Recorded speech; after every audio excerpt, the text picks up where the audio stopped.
ಹೇಗಿದೆ ದೇವದುರ್ಗ, ಎಸ್ಪೆಷಲಿ ಕಳೆದ 2 ವರ್ಷದಿಂದ ಹೆಂಗಿದೆ? ದೇವದುರ್ಗ ನಿಜವಾಗ್ಲೂ ದೇವರಗಳ ನಾಡು ಅಂತ ಕರಿತೀವಿ ನಾವು ದೇವದುರ್ಗನ.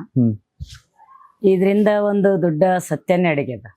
ದೇವದುರ್ಗ ಬಹಳ ಅದ್ಭುತವಾಗಿ ಒಳ್ಳೆ ಮನಸ್ಸಿರ್ತಕ್ಕಂಥ ಒಂದು ಜನ ಇರೋದ್ರಿಂದ ದೇವದುರ್ಗ ಒಳ್ಳೆಯ ವಿಚಾರ ಹೊಂದಿರೋಂಥ ಒಂದು ದೇವದುರ್ಗ ನಮ್ಮದು. ಆದರೆ ಒಂದು ಈಗ ನನಗೇನು ಅಭಿವೃದ್ಧಿ ವಿಚಾರದಲ್ಲಿ ಈಗ ಮಟ್ಟಿಗೆ ನಾನು ಏನು ಜಾತ್ಯತೀತ ಜನತಾದಳದ ಪಕ್ಷದಿಂದ ನನ್ನ ದೇವದುರ್ಗ ಕ್ಷೇತ್ರದ ಎಲ್ಲ ಬುದ್ಧಿವಂತ ಮತದಾರರು ನನಗೆ ಆಶೀರ್ವಾದ ಮಾಡ್ಯಾರ. ಅವ್ರನ್ನ ನಂಬ್ಕೊಂಡು ದಿನನಿತ್ಯ ನನ್ನ ಕೆಲಸ ನಾನು ಮಾಡ್ತಾ ಇದ್ದೀನಿ. ಹಾಗಾಗಿ ಎಲ್ಲರೂ ಚೆನ್ನಾಗಿದ್ದೀವಿ ನಾವು. ಹೌದು, JDS ಕರೆಮನೆ ಅವರಿಗೆ ಅತಿ ದೊಡ್ಡ ಶಕ್ತಿ ನಿಜ ಇಲ್ಲ ಅಂತ ಹೇಳಲ್ಲ. ಅರೆ ಇಂಡಿಪೆಂಡೆಂಟ್ ಆಗಿ 25,000 ಮೇಲೆ ಓಟ್ ತಗೊಂಡವ್ರು ನೀವು.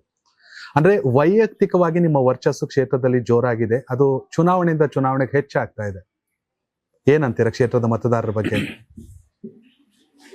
ಇಲ್ಲ, ನಾನಂಗ ವೈಯಕ್ತಿಕವಾಗಿ ನನ್ನ ವರ್ಚಸ್ಸಿಂದಾನೇ ಇಲ್ಲಿ ಅಂತ ನಾನು ಅನ್ಕೊಂಡಿಲ್ಲ. ಆದರೆ ಜನರ ಪ್ರೀತಿನೇ ಆ ರೀತಿ ಅದ ನನ್ನ ಮೇಲೆ.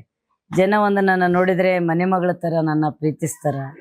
ಅವರು ನಾನೇನು ತೀರ್ಮಾನ ತಗೊಂತೀನಿ ಆ ತೀರ್ಮಾನದ ಜೊತೆ ಅವರು ಕೂಡ ಹೆಜ್ಜೆ ಹಾಕ್ತಾರ.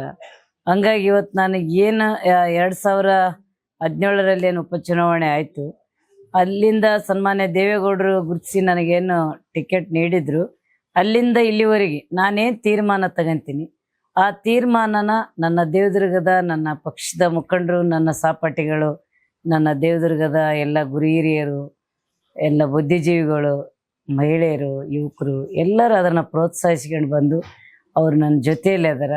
ಅದೇ ಒಂದು ಅವ್ರ ವರ್ಚಸ್ಸೇ ನನ್ನ ವರ್ಚಸ್ಸು. ಆದರೆ ನನ್ನ ವರ್ಚಸ್ಸು ಅಂತ ನಾನು ಯಾವತ್ತೂ ಹೇಳೋದಿಲ್ಲ ಸರ್.